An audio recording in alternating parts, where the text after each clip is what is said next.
تتخيل أن القرآن يتلى على مسامع الناس ويرتكبون الحرام. أين هذه العظة؟ أين هذه العظة وأين الاعتبار؟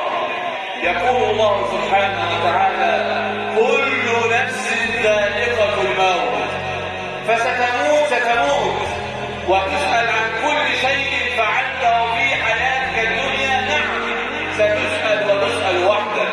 فيا عباد الله، أين العظة والاعتبار؟ فاتقوا الله في أنفسكم.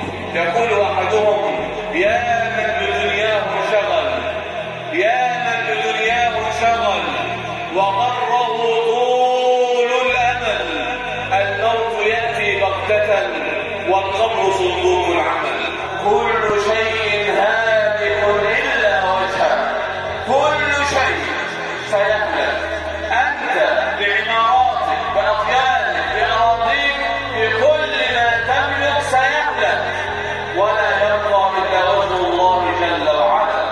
يموت الصالحون ويموت الطالحون، يموت المسلمون ويموت الطائعون، يموت الأنبياء ويموت الجبابرة الذين يستعملون عباد الله، ويبقى الله الحي الذي لا يموت صاحب الملك والجبروت. اسمع، فهذا الكلام لك وهذا الكلام لي حتى نعتبر بما جاء عن رسول الله صلى الله عليه وسلم.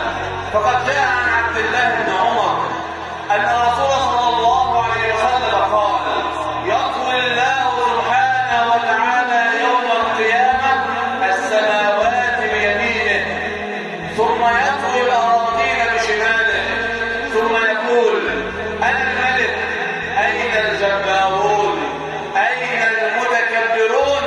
أين ملوك الأرض؟ فليس هناك